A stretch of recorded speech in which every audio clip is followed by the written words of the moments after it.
Alright, we should be live. Microphone looks good. Yes, we are on a 2.5 or 20.5 rather instead of part 21 because I realized yesterday after I ended the stream because I wanted to take a bit of a break after the over hour long thing that we did not actually do the lands for River. So I pulled up the little land icon. We have 25 lands on the list. So we have Volcanic Island, the Fetches from Onslaught, Boseiju, Steam Vents, another Fetch Land, Talaria West, which I actually have to double check and see what zero drops we have besides the lands that are worth tutoring for. It might still stay in because it tutors, and therefore would shuffle the deck. Mad Blind Mountain, I have to make sure we have enough red permanents. You need at least 2 in play. So River's 1, but we need another red permanent in play consistently, or this does nothing. So, and we are very light on permanents in general. Reliquary Tower, the other 3 fetches. Right, they're only the 3 black, green, and white black. Yeah, would not be on here. Temple of Epiphany, because it's scries. We can probably cut Wandering Fumarole. Don't really need it for anything. So, make room for a few more basics. Also, probably don't need every fetch land. Castle Vantress, because it's scries too. Fable Passage is another fetch. Rivendell, which pairs well with River here. Fiery Islet, probably don't need. We do have Crucible of Worlds, though, so it is low-key tempting to leave in a land we can sack to draw a card with. That doesn't come into play tapped, so we'd be able to sack it immediately if we needed to. Another fetch land.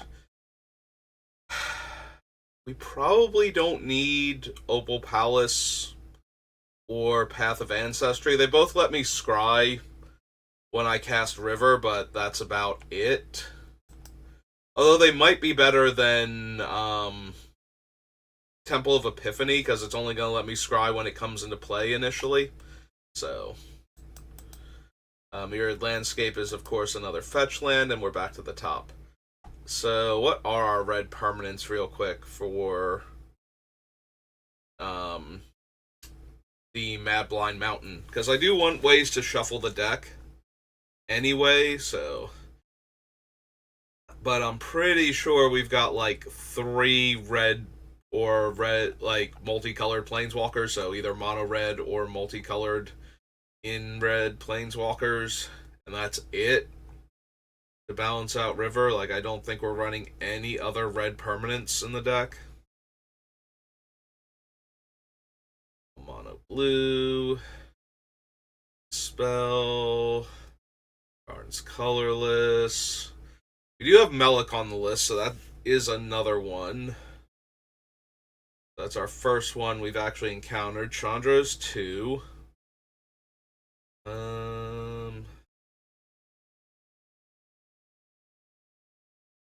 That Rowstorm's Conduit is 3. Yeah, I don't think this is going to quite be enough. Unless I'm forgetting a whole bunch of cards near the bottom of the list. Dak is 4.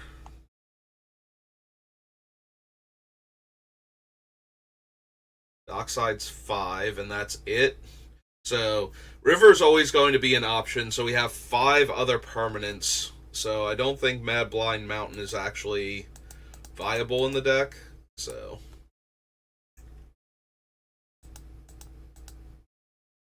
you have to get rid of that one, sadly. What else do we have?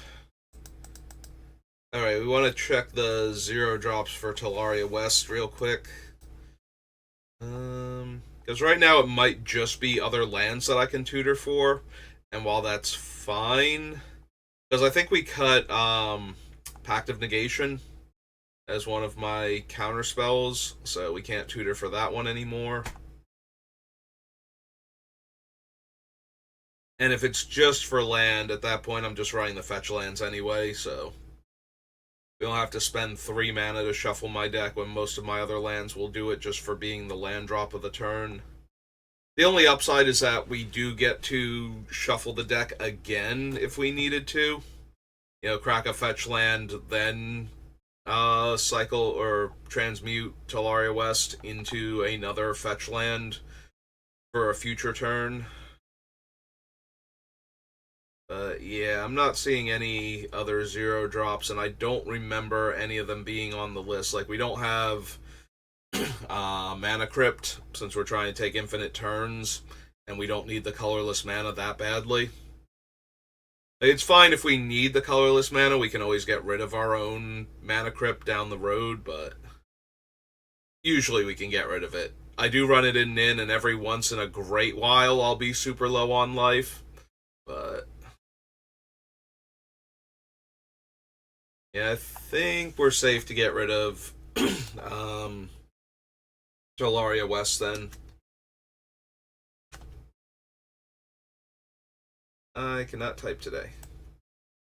Alright, so get rid of that one. I just need to double check what the exact ones, because I don't normally run Path to Ancestry or... Oh good, it's not going to help me out with the names of anything. Because Gather is being a jerk today, apparently.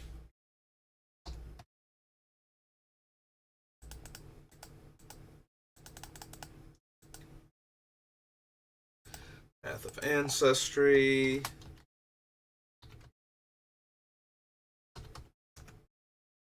If I spelled that right. Ah, that's why it's not helping, because Gatherer doesn't want to work today. Okay. Joke's on you, Gatherer. I'm going to Scryfall then.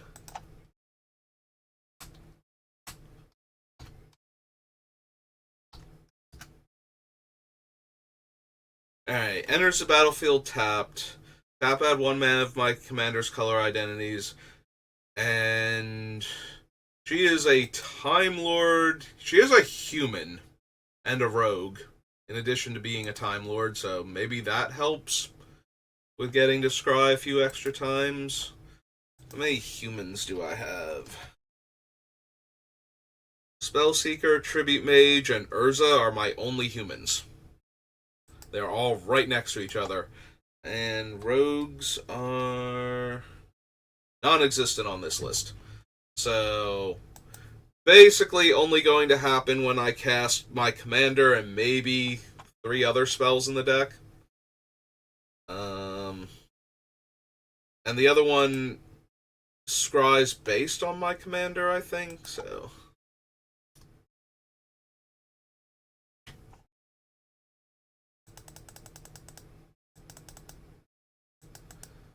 Just, Opal Palace.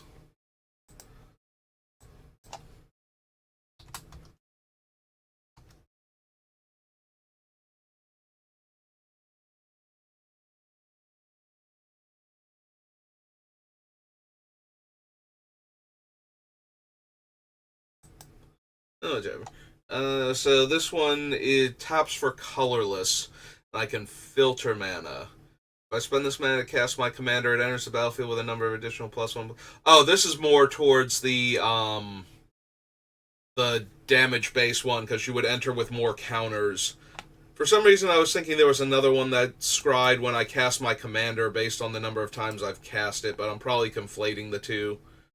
Okay, so we don't need Opal Palace at all, then. That's more for the... if we build around the second ability. Alright, so... that brings us down to 21 cards for the lands out of the 40. Do we want to cut any of the others? I don't think we need every single fetch land. We're probably good to cut Terramorphic, since it always comes into... the one that you fetch always comes into play tapped, whereas a bunch of the other ones don't have to. Or you can fetch multiples, in the case of Myriad Landscape at least. We also don't draw a ton of extra cards. We probably don't need Reliquary Tower either.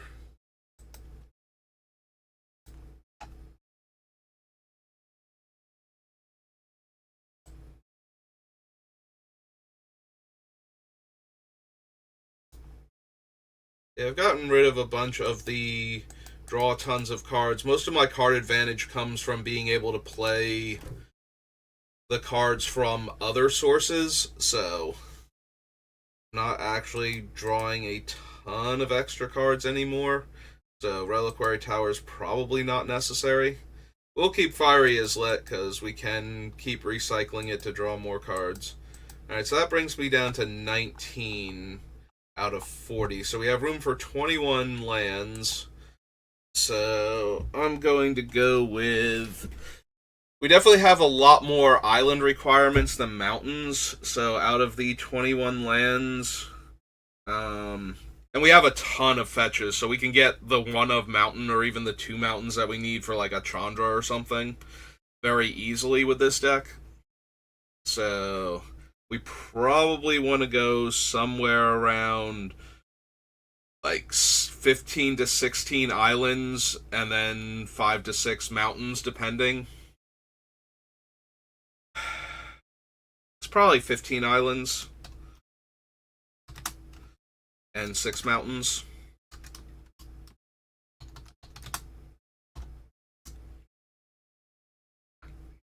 Yeah, it seems about right to me. I think Nin runs 7 mountains or 8 mountains, but she also has they're all snow covered, and she has the scrying sheets in her deck to get extra cards out.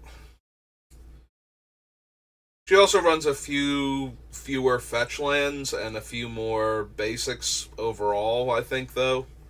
And River really wants to shuffle her deck.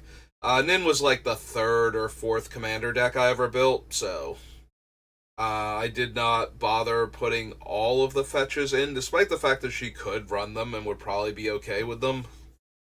But I wanted more snow lands for the scrying sheets to be more consistent, so she runs a few less fetch lands. Alright, so that actually finishes up the Taking Turns version of River. So, give me 1 second. Blank this out. If you're watching this on the VODs, thank you for watching.